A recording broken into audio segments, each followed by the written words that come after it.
프랑스에서 어떤 직업이 하나 있다고 합니다. 등대지기라고 합니다. 이 등대지기는 혼자 있긴 하지만 아침에 일어나서 그 식사도 다 당연히 제공이 되고요. 그리고 인제 그 해야 될 일이라고는 이 오후에 이렇게 등대에 불이 제대로 들어오는지 무전은 다 되는지 또 여러 가지 무슨 여러 가지 뭐 문제는 없는지 체크를 하는 것이 거의 일이라고 합니다. 또 물론 긴박한 일이 있으면 한 번쯤 연락하는 것도 방법이겠죠. 그런데 이 일은 연봉도 아주 높다고 합니다. 이게 정확한 건지는 잘 모르기 때문에 혹시라도 괜히 프랑스 가서 일자리 찾으시지 마셨으면 좋겠지만 연봉이 한 15억 정도 된다고 합니다. 엄청나겠죠? 어 떠도는 얘기를 제가 접한 거니까 이게 정확한 건지 분명 모르고 몇 년 전 얘기인지도 잘 모릅니다. 그럼에도 불구하고 그 등대지기를 지원하는 사람이 거의 없다고 합니다. 그런 연유 중에 하나는 이 인터넷이라든지 그런 어떤 통신 같은 것들이 원활치 않기 때문에 그냥 아무것도 할 것이 없다고 합니다. 아마 무전기 정도로서 그 본부 쪽에만 연락을 하겠죠. 또 그 음식 자재나 그런 것들이 원활하지 못하기 때문에 돈을 벌어도 쓸 만한 데가 또 없다고 합니다. 그것도 아주 제한적이겠죠. 또 한 가지 문제는 파도가 엄청나게 친다고 합니다. 실제로 그 장면인지는 모르겠지만 그 파도가 거의 등대를 집어삼킬 듯이 덤질 때도 많이 있다고 합니다. 겁이 나겠죠. 그리고 심지어 그런 그것이 한두 군데가 아닌 모양인데 그 등대 중에는 넘어간 케이스도 있었다라는 썰도 있습니다. 그것이 사실인지 아닌지 잘 모르기 때문에 이것을 가지고 뭐 찾아보거나 그러지는 마십시오. 있을 수도 있다는 얘기만 생각할 뿐입니다. 사람들이 왜 그곳을 가지 않을까요? 아마도 그런 이유 중에 하나는 그 등대는 흔들리고 자기 목숨이 위태한 것도 있지만 흔들리지 않는 등대는 흔들리지 않을지언정 자기 멘탈과 자기 심성과 그런 것들은 흔들려 무너지기 때문일 것입니다. 사람은 그런 것 같습니다. 가끔씩 그런 얘기들 있죠. 인터넷이나 그런 데에 어떤 그런 게 있습니다. 한 달 동안 어느 골방에서 버티면 뭐 돈 얼마를 뭐 1억을 준다라는 그런 것들이 해외에서 가끔 있는 것 같습니다. 근데 그것을 제대로 버티지 못하는 사람들이 상당수 있습니다. 사람들이 자기의 멘탈과 그런 심성이 무너질 때 사람들은 무너지고 좌절하고 낭망하고 어떤 때는 위험한 행위를 하기도 하는 것 같습니다. 그러게 이 시대에 많은 사람들이 사고를 많이 치고 어떤 말도 안 되는 행위를 하는 이유 중에 하나는 그 멘탈이 흔들리기 때문이겠죠. 근데 오늘 본문을 보게 되면 오늘 제목을 보게 되면 견고하여 흔들리지 않을 이유라고 되어 있습니다. 그렇다면 그 조건은 무엇이고 또 어떻게 하면 우리가 흔들리지 않을지를 오늘 본문을 통해서 좀 살펴봤으면 합니다. 특별히 이런 말씀들이 우리들에게 더 인상적일 수 있는 이유 중에 하나는 필요한 것 중에 하나는 이 시대의 암울함과 혼돈 때문일 것입니다. 요번에 추석을 보내긴 했지만 이 추석을 보내면서 힘드신 분들도 정말 많았을 것 같아요. 아마도 이 추석을 위해서 김치라도 조금 담그실 분들은 엄두가 안 났을 겁니다. 배추가 뭐 10,000원이 넘어가고요. 시금치 한 단도 10,000원이 넘어갔다고 얘기를 합니다. 과일이나 뭐 그런 경우도 좀 내렸다고는 하지만 쉽지 않습니다. 여러 가지 경제 지표가 어려운 상황 속에서 우리들은 힘들고 지칩니다. 그런 상황 속에서 우리들은 쉽게 우리 마음을 붙잡기 힘듭니다. 추석 연휴가 끝났지만 경기가 회복되는 것도 아닌 듯 싶습니다. 그렇다고 주변 환경도 우리 마음을 편하게 하지는 않습니다. 그런 상황 속에서 우리는 어찌해야 될까요? 오늘 본문은 그에 대한 답을 또 그에 대한 길을 보여줍니다. 오늘 첫 번째 구절에 보면 이렇게 나옵니다. 할렐루야 여호와를 경외하며 그의 계명을 크게 즐거워하는 자는 복이 있도다라고 되어 있습니다. 사실 이 시편 112편은 잘 생각해 보시면 아주 친숙한 구절입니다. 어디서 나왔을까요? 이번에 나온 추석 가정예배 순서지의 본문입니다. 시편 112편 1절에서 6절을 담았습니다. 그런데 제가 이 본문을 원래는 7절에서 한 6절에서 10절 통해서 이번 주에 함을 통해서 계속적인 연속성을 가지려고 했는데 요새 분위기를 봐서는 가정예배를 드리지 않은 가정들도 꽤 있을 것 같아서 이것을 요약하고 연결지어서 계속적으로 오늘 말씀을 같이 나누었으면 해서 이 본문을 같이 1절에서 10절로 묶었습니다. 자, 본문을 보면 어떻게 되어 있습니까? 여호와를 경외하며 그의 계명을 크게 즐거워하는 자는 뭐 한다고요? 복이 있도다라고 되어 있습니다. 그런데 할렐루야라고 되어 있습니다. 이건 기쁨에 넘쳐서 하는 외침이겠죠. 복이 있도다라는 것들을 통해서도 역시 외침이라고 할 수 있습니다. 감탄사적인 그런 모습. 실제로 하기 때문에 이런 외침을 하는 것입니다. 그런데 우리는 복 받으세요, 새해나 어떤 사람들 보면 복 받으세요라는 얘기를 하는데 진정 복을 받을 수 있는 그 자격이 본문에서 등장을 하죠. 길거리에서 복이 있게 생겼습니다. 복이 있으려면 이렇게 합니다라고 얘기를 했었을 때 전에도 그런 얘기를 들었지만 그런 사람이 그렇게 나한테 물으면 저는 복 받은 사람입니다라고 얘기를 합니다. 그럼 그 사람들 막 화내고 그러죠. 그러나 진정 그리스도인들은 복을 받을 이유와 그것을 자격을 갖춘 사람 중에 하나입니다. 왜요? 여호와를 경외하기 때문에 그렇습니다. 이 세상 모든 것의 주인이신 여호와를 알기에 또 그분에 맞게 경외하기에 예배드리기에 찬양하기에 우리는 복을 받을 이유가 있는 사람입니다. 자격이 있는 사람이죠. 그런데 진정으로 존경하고 진정으로 경외하는 사람은 어떡합니까? 그 말씀을 따르는 사람입니다. 얼마 전에 어디를 보니까 그런 기사가 하나 떴더라고요. 어느 사람이 유기견을 하나 키운다고 했습니다. 키웠대요. 그래서 그 개를 이렇게 키웠는데 어느 날 이사 가게 되었대요. 그래서 이사를 가가지고 지삿짐을 막 쌌는데 이삿짐이 막 쌓여 있는 곳에 그 개가 침울한 표정으로 그 주인을 바라보고 있더라는 겁니다. 왜 그랬을까요? 이사 가는 모습을 보면서 자기를 버리지 않을까라는 두려움 때문에 불안 때문에 이 개가 그랬다고 합니다. 그 개는 충직한 개일 겁니다. 주인에는 소망이 없다라는 것을 알기 때문입니다. 여호와를 경외한다라는 것은 바로 하나님 외에는 소망이 없다는 것을 아는 사람들입니다.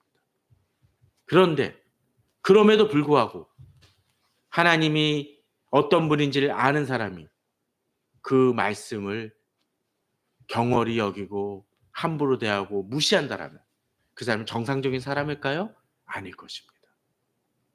어떤 사람이 이 시대 암울한 시대에 막 사람들이 가끔씩 그런 거죠. 줄 제대로 서라는 얘기도 아직도 합니다. 줄 제대로 서려면 어떻게 해야 됩니까? 그 대상을 제대로 골라야 될 것이고 그다음에 어떻게 해야 되죠? 그 사람한테 잘 보이기 위해서 힘을 씁니다. 그렇지 않습니까? 물론 하나님께 아부하라는 얘기를 하는 것은 아닙니다. 하나님 말씀이 내게 도움이 됨을 알기에 그것을 통했을 때 내게 은혜가 임함을 알기 때문에 그의 계명을 어떻게 합니까? 즐거워합니다. 앞에 하나 더 붙었죠?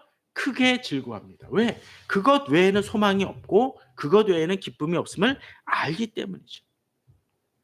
그런데 이 복은 우리 자신에게만 그칩니까? 아닙니다. 2절을 보십시오. 그의 후손이 땅에서 강성함이라고 되어 있습니다. 그의 후손이 땅에서 강성합니다. 무슨 얘기입니까? 나만 복 받는 것이 아니라 나의 후손들도 이 땅에서 강성하고 견고해진다는 것입니다. 추석 때 잘 지내니? 내가 기도해 줄게. 내가 열심히 너 도와줄게라고 이야기를 하지만 진정으로 우리 후손들이 잘 되는 방법은 뭐라고 얘기합니까? 하나님의 백성에 속한 것입니다. 그에 대한 설명이 바로 뒤에 이어지죠. 어떤 후손이요? 정직한 자들의 후손이라고 얘기합니다. 정직한 자들이 후손이라는 건 뭘까요? 앞에서 이야기를 했던 그의 계명을 크게 즐거워하는 자. 곧 그 말씀대로 어떻게 합니까? 정직히 살아가는 사람들입니다. 사실 이 정직하다는 말은 4절에서도 등장을 합니다. 정직한 자들에게는 이라고 되어 있었죠. 흑암 중에 빛이 일어난다고 되어 있습니다. 역시 정직하다라는 것. 하나님 말씀, 하나님 앞에서 투명하고 순전하기에 어떻게 합니까? 그 사람들에게는 복이 임할 것이라는 것입니다. 그러기에 사실 교회에서 또는 가정에서 신앙 교육을 하는 것은 중요한 의미를 지니고 있습니다. 그 신앙이 이어지도록 나의 후손들도 또 후손이 요새는 싱글 가정들도 많으니까 자기 자신이 없더라도 공동체 내에서 그 믿음이 계속적으로 이어지는 방법은 무엇입니까? 그 신앙 교육을 제대로 가르치고 그들도 하나님 앞에서 정직하고 하나님을 경외하며 하나님의 계명을 크게 즐거워하는 자가 될 수 있도록 하나님 말씀대로 살아갈 수 있도록 그들이 정직한 삶을 살 수 있도록 도울 때 어떤 일이 벌어져요? 복이 임할 것이라고 이야기한다는 것이죠. 이 시대에 바로 그런 것이 필요할 것입니다. 그러게 추석 때 우리들은 그 무엇보다도 서로의 신앙을 보며 격려하고 믿음으로 나아갈 이유가 거기 있습니다. 그럴 때 또 어떤 일이 벌어집니까? 3절입니다. 부와 재물이 그의 집에 있으며 그의 공의가 영구히 서 있으리로다. 우리는 가끔씩 어떤 사람이 돈 벌었대, 어느 사람이 뭔 일을 해서 엄청나게 벌었대라고 이야기를 하는데 그 재물이 그 사람이 돈 벌었다는 얘기 뭡니까? 그 사람이 1,000억을 벌었어도 그 1,000억은 남의 집에 가 있으면 사실 의미가 없지 않습니까? 그죠? 내 집에 있어야 돼요. 내 통장 잔고에 있을 때 그 재물은 값어치가 있습니다. 아무리 내게 것으로 되어 있는 것처럼 비춰져도 마치 빚을 져가지고 가압류 딱지가 덕지덕지 붙어 있다라면 그러면 그게 의미가 있습니까? 없습니다. 내 것이 아니죠. 물론 이렇게 하면 하나님께서 믿는 사람들은 무조건 그냥 잘 되고 복권을 사면 당장 당첨이 되고 그렇게 되는 것처럼 기업만 열면 바로 그냥 돈 버는 것처럼 비춰질 수 있을지 모릅니다. 그렇게 생각할 수 있습니다. 그러나 본문은 그 얘기입니다. 부와 재물이 그 집에 있으며라는 얘기입니다. 하나님께서 나의 모든 것을 책임져 주실 것이라는 그 믿음이라는 것입니다. 어떤 때는 불안할 때도 있습니다. 마이너스 날 때도 있습니다. 그러나 궁극적으로 우리는 흑자 인생으로 살아갈 것임을 믿고 나아가야 될 것입니다.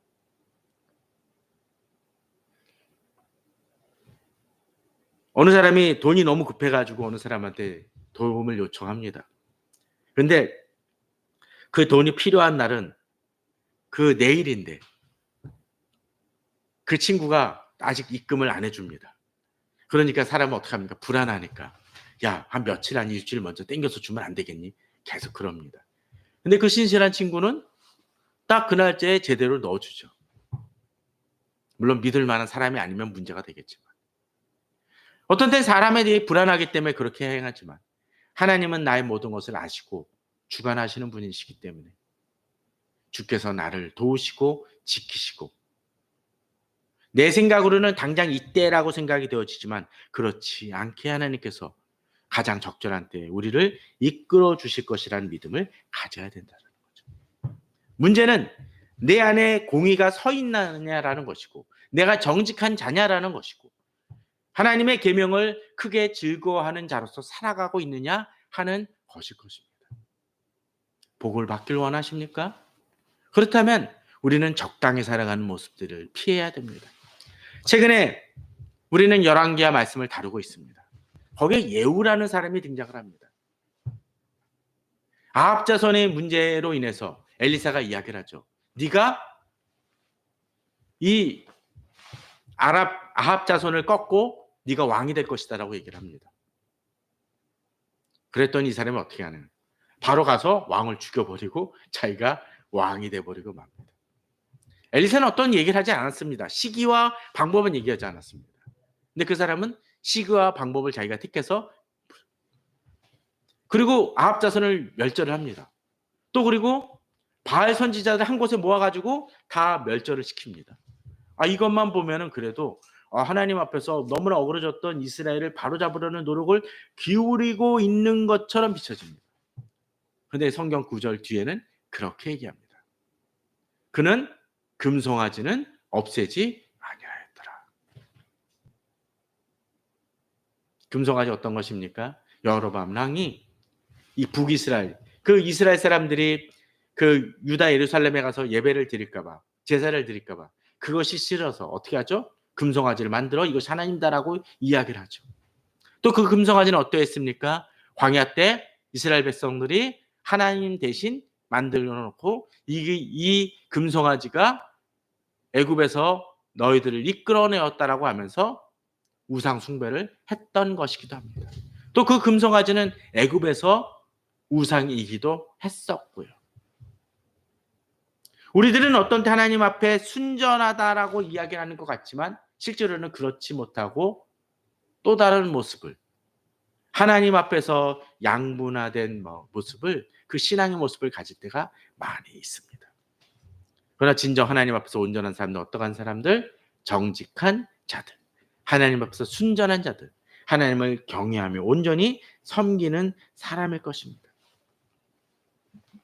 그렇게 되어질 때 어떤 일이 벌어집니까? 바로 하나님의 복이 임하고 본문을 보면 어떻게 하죠? 흑암 중에 빛이 일어나나니라고 되어 있습니다. 우리가 어두운 길을 가는 것 같지만 어떤 일이 벌어집니까? 빛을 보게 된다라는 것입니다. 문제는 우리가 빛을 임하고 있음에도 불구하고 하나님 앞에서 등을 돌리면 어떡할까요? 우리 앞에 보이는 것은 어둠일 것입니다. 석양을 질 때 한번 생각을 해보십시오. 해지는 쪽은 어떻습니까? 노을이 지금 멋집니다. 근데 반대쪽을 보면 벌써 어둑어둑할 때가 있습니다. 우리가 어디를 바라보느냐 하는 것입니다. 그런데 이제 두 번째 조건이 등장을 합니다.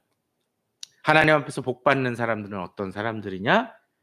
자, 4절 후반에 뭐라고 되어 있습니까? 자비롭고 긍휼이 많으며 의로운 이로다. 이것은 어떤 것일까요? 하나님을 경외하는 사람들은 어떤 사람들? 자비롭기도 하고 긍휼이 많고 의로운 이들입니다. 자비롭고 긍휼이 많다는 것은 어떤 것일까요? 어떤 것이 긍휼이 베푸는 것일까요? 바로 5절입니다. 은혜를 베풀며 꾸어주는 자. 은혜를 베풀며 꾸어주는 자. 은혜는 무엇이죠? 우리가 보통 생각하듯이 하나님 우리에게 은혜를 받았다는 것은 뭡니까? 자격이 없는 자에게 베푸시는 선물입니다. 은혜를 베푼다는 것은 어떤 것이겠죠? 바로 내가 어떤 이에게 베풀 때 그 사람이 나한테 잘해줬기 때문이 아니라 도움이 필요한 이들에게 은혜를 베푸는 것이고 도움을 주는 것입니다. 구워준다는 것은 무엇입니까? 그 사람이 힘들고 어렵고 궁핍할 때 그것을 채워주고자 하는 노력을 기울이는 것입니다. 곧 자비를 베푸는 것이죠. 이것은 후에 본문에서도 나옵니다. 9절이죠. 그가 재물을 흩어 빈궁한 자들에게 주었다라고 되어 있습니다. 저는 우리 성도님들이 이 추석 때 같은 때 특별히 그런 나눔을 가지길 바랍니다. 물론 우리가 많은 것을 가지고 있는 것은 아니기에 여러 사람들한테 모든 것을 마구 퍼줄 수는 없을 것입니다. 그것도 지혜는 아닐지 모릅니다. 그러나 어떤 데 정말로 도움이 필요한 이들을 돌아보고 생각해주고 격려해주는 것은 아주 중요할 것입니다. 어제 저는 오랫동안 제가 다니고 단골로 지냈던 모 기독교 백화점에 가서 기독교 서점에 가서 방문을 했습니다. 근데 이 기독교 서점은 한 곳에서 오랫동안 하다가 한 층을 2 층을 하나 빌어서 했었는데 요번에 그 이전을 한다 그런 거예요. 그래서 저는 좀 불안했습니다. 몇 달 전에 그 얘기를 들었을 때. 왜 그랬냐라면 야 경기가 안 좋으니까 거기 있던 데서 혹시라도 주인이 나가라 그래서 나가시나 보다. 어떡하지? 참 걱정이 된다라는 생각을 했는데 가 봤더니 한 몇 층짜리 건물을 사셔 가지고 물론 이제 주인은 은행이라고 얘기를 하시지만 예 해서 꾸미고 인테리어를 하고 그걸 잘 하셨어요. 근데 셀프로 하셨답니다. 물론 이제 직접 공사를 다 하지는 않았겠지만 여러 가지 칠도 하고 그러셨는데 전문가들 보면 더 돈이 많이 든다고 하는데 그걸 하셨습니다. 근데 이분 하시는 얘기가 그 얘기예요. 일을 하는데 그럴 때마다 하나님이 여러 가지 필요한 사람들을 붙여 주시고 해서 그것들을 이루어 갈 수 있었다라고 얘기를 합니다. 그런 것 같아요. 하나님 앞에서 신실한 사람들은 또 하나님이 바라보는 사람들은 여러 가지로 하나님이 채워주시는 경험을 합니다. 근데 그 채워주시는 경험은 물론 만나와 메추라기처럼 이렇게 하늘에서 뚝 떨어지는 경험들도 있지만 또 어떤 일이 벌어집니까? 하나님이 필요한 사람들을 붙여주셔서 그 일을 이루십니다. 그래서 어떤 때는 그런 경험들 가끔 하지 않습니까? 정말 내가 이거 있었으면 하는데 갑자기 하늘에서 떨어지는 것이 아니라 주변에 있는 사람들이 저에게 채워주는 경험을 할 때가 있습니다. 장사하시는 분들도 가끔 그럴 때 있지 않습니까? 오늘 매출이 정말 안 나오는데 갑자기 엉뚱한 사람이 와 가지고 해. 그 사람한테 내가 연락한 것도 아니야. 이 얘기는 내가 하나님이 나를 채우실 때도 그렇게 채워 주지만 또 우리가 어떻게 도움이 필요한 사람들을 이렇게 도울 수 있어야 한다라는 것입니다. 갑자기 하나님의 음성을 듣는 건 아닐 수 있습니다. 물론 하나님께 어떤 때 마음을 주실 때가 있어요. 이런 사람한테 도움이 필요하지 않을까라고 전화를 하거나 연락을 하면 실제로 그런 도움을 하나님 목사님 어떻게 아셨어요? 목사님은 내가 힘들 때 꼭 내가 이게 도움이 필요할 때 연락을 하시네요라는 얘기를 예전에는 많이 들어봤었습니다. 하나님의 역사라고 생각이 들어요. 우리도 그러한 하나님의 도구가 되어야 될 것입니다. 그러기에 어떤 때 우리에게 물질은 우리 것이기도 하지만 하나님의 통장에서 나가는 것이기에 우리는 전달자의 역할도 행할 수 있어야 됩니다. 쉽지 않을 수 있습니다. 지금같이 경기가 어려울 때는 더더욱 그럴 수 있을지 모릅니다. 그러나 어떤 때는 떡 한 조각이 바로 그러한 도움의 역할이 되기도 합니다.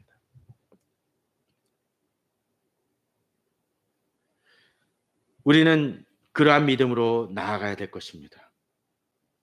그러기에 본문은 그 일을 정의로 행하리로다 하면서 지혜롭게 행하고 은혜로서 행함을 통해서 풀어가는 것을 보여줍니다. 그런데 그런 사람들은 어떤 사람들입니까? 결국 이렇게 나아가는 사람들은 영원히 흔들리지 않는다고 되어 있습니다. 영원히 기억되는 사람이라고 되어 있습니다. 세상 모든 것들이 흔들리고 어그러지는 것 같지만 하나님의 사람들은 흔들리지 않는다고 되어 있습니다. 누가 지켜주시는 거죠? 하나님이 붙들어 주시는 거죠. 등대는 절대 무너지지 않을 것처럼 세워놨지만 그 등대도 무너질 수 있는 것처럼. 그러나 하나님의 사람들은 그렇지 않습니다.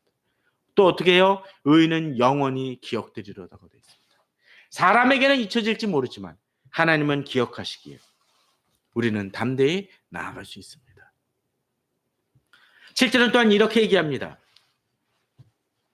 사실 제가 1절에서 6절은 추석 때에 맞춰서 보게 되면 이렇게 하나님의 복 받는 방법이 나왔지만 사실은 이 추석 때는 이 밑에 구절은 사실은 뺐습니다. 그 이유가 있습니다. 왜냐하면 7절에 때문입니다. 흉한 소문을 두려워하지 아니하며라고 되어 있고 8절에 보면 대적들이라는 얘기도 표 나옵니다. 그 얘기는 뭔가요? 하나님의 사람들이고 복을 받는 사람들이고 또 영원히 흔들리지 아니한다라고 하긴 했지만 사람 살아가는데 뭐가 있습니까? 흉한 소문이 있습니다. 흉한 일이 있을 수 있습니다. 어려움이 있을 수 있습니다. 또 8절에서처럼 대적들도 있을 수 있습니다. 그런데 문제는 그것을 어떻게 대하느냐 하는 것이죠. 어떻게 싸워 나가느냐 하는 것이죠. 어떤 사람들은 그 복싱을 하는 사람들 같은 경우에 있어서 상대방이 약하다고 느끼면 어떡합니까? 두려워하지 않습니다. 그러나 강하게 보면 어떡할까요? 마음이 흔들리고 두렵습니다. 문제는 그런 것 같아요. 내가 그것을 감당할 수 없다고 생각할 때는 멘탈이 흔들리고 무너집니다. 흉한 소문이 우리에게 임한다 할지라도 두려워하지 않을 수 있는 이유는 뭡니까? 하나님을 경외하고 하나님이 나를 지켜주시고 이끌어 주실 것을 믿기 때문입니다. 보이는 것은 우리를 좌절시키지만 보이지 않는 것은 우리가 이길 수 있다는, 보이지 않는 하나님이 우리를 지키실 것을 믿기 때문입니다. 그러기에 본문은 이야기합니다. 여호와를 의뢰하고 그의 마음을 굳게 정함을 통해서 흔들리지 아니한다라는 것이죠. 또한 8절은 그렇게 얘기합니다. 그의 마음이 견고하여 두려워하지 아니할 것이라고 되어 있습니다. 흔들리지 않는다는 것입니다. 흉한 소문과 주변 현상이 일어난다 할지라도. 재미난 것은 뒤에 얘기입니다. 견고하여 두려워하지 않을 것이 뭐죠? 그의 대적들이 받는 보응을 마침내 보리로다. 나를 공격하거나 위협하는 대적들이 있지만 믿는 사람들은 어떻습니까? 나의 대적의 최후가 어떤지를 안다는 것입니다. 우리 성도님들 영화 볼 때 그런 느낌 받지 않습니까? 영화를 볼 때 요새같이 스트레스 받을 때는 그 결말의 비극은 별로 좋아하지 않아요. 그죠? 그런데 주인공에 따라서 영화 그 배역을 맡은 주인공에 따라서 그 영화를 볼 때 마음이 편안할 때가 있습니다. 어떤 겁니까? 예, 절대 죽지 않는 사람들. 예를 들자면 아놀드 슈왈츠제네가 나오면 걱정을 안 합니다. 그죠? 리암 닐슨도 그렇죠. 또 어떤 경우가 있습니까? 예전에 이미 사망한 배우지만 얼마 전에 사망한 아랑드론 같은 경우는 대부분의 사람들이 잘 기억을 못할 수 있지만 아랑드론 같은 경우는 불안합니다. 왜냐하면 상당수 영화에서 그는 죽기 때문입니다. 그러니까 마음이 우울할 때는 좀 피하는 게 좋을 수도 있는 영화죠. 또 감독에 따라 다를 수 있습니다. 절대 비극을 안 만들고 암울한 내용을 안 다룬 사람에 대해서는 그냥 편하게 보면 됩니다. 하나님이 우리에게 어떤 분이신지를 기억하기 바랍니다. 하나님은 우리의 대적을 꺾으시는 분이시고 불의한 일을 행하는 이들에게 반드시 그 보응을 보게 하시는 것이다. 우리는 엔딩을 아는 사람들이기 때문에 우리는 우리를 괴롭히는 이들, 지금은 나를 너무나 괴롭히고 막 죽을 것 같이 괴롭히지만 그들을 보면서도 빳빳이 고개를 들 수 있고 마주 볼 수 있는 마음이 있어야 됩니다. 결국 그들이 가진 것이 많은 것처럼 비춰진다 할지라도 우리는 그 결과를 알기 때문입니다. 그러기에 앞서 이야기했던 것처럼 9절은 이렇게 얘기합니다. 그가 재물을 흩어 빈궁한 자들에게 주었으니. 지금 당장 내 통장이 좀 더 비는 것 같고 힘든 것처럼 비춰질지 모르지만 우리 하나님의 의가 우리에게 있고 하나님의 뿔이 영광 중에 들리 또 그 사람의 뿔이 그 사람의 위치가 높아질 것을 믿기 때문에 우리는 우리가 가진 것을 하나님 앞에서 자유롭게 쓸 수 있다는 것이죠. 가끔 그럴 때 있지 않습니까? 어느 분이 그런 때가 있어요. 뭐 개업이든 뭐 할 때 내가 너한테 선물 주고 싶은데 뭐 갖고 싶니라고 할 때 전 제일 불안하고 난감합니다. 이 사람의 한도가 얼마인지 잘 모르니까. 내게 정해놓은 한도가 얼마인지 모르니까. 가끔 백지수표 같은 거 얘기 나오죠. 뭐 어떤 사람이 뭐 백지수표를 받았다고 얘기를 하는데 그 백지수표를 얼마를 써야 됩니까? 또 그 사람이 내게 백지를 줬지만 어느 정도의 허용치를 주는지 우리는 알지 못합니다. 근데 좀 그런 면에서 좀 뻔뻔해질 필요가 있어요. 가끔 제 친구들 중에도 그런 사람들이 있습니다. 친구한테 말도 안 되는 것을 요구하는 친구들이 있습니다. 뻔뻔하기 때문에 그래도 받을 땐 받더라고요. 하나님이 우리에게 바로 그런 카드를 주신 것 같습니다. 문제는 그것을 잘못 사용하지 않고 하나님 안에서 사용할 때 우리도 복을 받고 우리 주변 사람들도 복을 받습니다. 어느 사람이 법인카드를 쓰는데 어느 이사가 법인카드를 쓰는데 자기 음식값과 자기 살림만 채운다 그러면 그 사람은 결국은 욕을 먹습니다. 그러나 주변 직원들을 보살피고 일을 하는데 제대로 쓰면 어떡하죠? 인정을 받습니다. 바로 그런 것 같아요. 하나님이 우리에게 주신 법인카드를 제대로 쓸 수 있어야 됩니다. 그럴 때 나도 복을 받고 주변도 복을 받습니다. 악한 일에만 사용을 한다면 하나님 우리에게 복을 주시겠습니까? 아니라는 거죠. 그렇게 하나님 안에서 하나님의 사람들이 복을 받고 정직한 이들이 높아지니까 10절은 그렇게 얘기를 하죠. 악인은 이를 보고 한탄하며 이를 갈면서 소멸되리니. 마치 무슨 SF 영화 속에서 어떤 그런 게 있죠. 뱀파이어 영화 같은 거 보면 어떡합니까? 막 괴롭히던 주인공을 괴롭히던 이가 햇빛 보면서 어떡하죠? 내가 가만두지 않을 거야 라고 하면서 막 사그러들지 않습니까? 악인들이 그렇다라는 거예요. 하나님은 우리들을 공격하는 이들을 가만두지 않으십니다. 물론 그 엔딩의 시점이 2시간짜리인지 3시간짜리인지 10분짜리인지 잘 멀지 못하니까 우리는 답답할 뿐이죠. 본문은 또 얘기하죠. 악인들의 욕망은 사라지리로다. 악인들은 꼼수를 써서 이렇게 하면 돈을 벌고 내가 득세하고 하나님의 사람들을 괴롭힐 수 있다라고 하면서 여러 가지 술수를 쓰고 방책을 씁니다. 그것으로 인해서 우리는 억울하고 답답해하고 멘탈이 흔들립니다. 그러나 본문은 뭐라고 얘기합니까? 악인들의 욕망은 사라질 것이라고. 오늘 본문은 얘기합니다. 지난 추석 때 본문은 1절에서 6절을 통해서 복을 받는다는 얘기만 있지만 7절에서 10절 사이에는 하나님의 사람들에게도 고난이 있고 대적이 있을 수 있음을 이야기합니다. 문제는 그 고난과 대적을 우리가 이길 수 있고 궁극적인 승리가 우리에게 주어진다는 것을 우리는 알아야 된다는 것이죠. 주변 정세를 보면 저도 답답하고 두렵고 짜증이 나고 이거 왜 빨리 안 바뀌지라고 생각이 들 때가 많이 있습니다. 그러나 오늘 본문은 인내하며 싸워 나갈 것을 말씀합니다.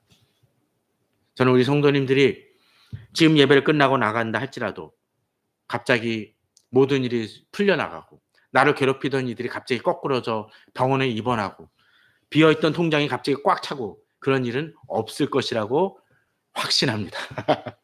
그러나 하나님께서 우리를 이기게 하실 것이라는 믿음이 있기에 저는 오늘도 주님을 의뢰하며 나아가고자 합니다.